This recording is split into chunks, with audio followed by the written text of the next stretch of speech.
सांस्कृतिक कार्यक्रमलाई यथावत राखेका छौँ। अब सांस्कृतिक कार्यक्रममा हामी फेरि पनि उत्साह भर्नलाई हाम्रो इतना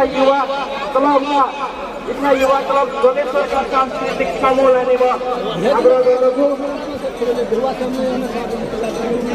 उहाँहरू तयार भइसक्नु भएको छ तपाईँहरू माझ मनोरञ्जन प्रस्तुत गर्नको लागि।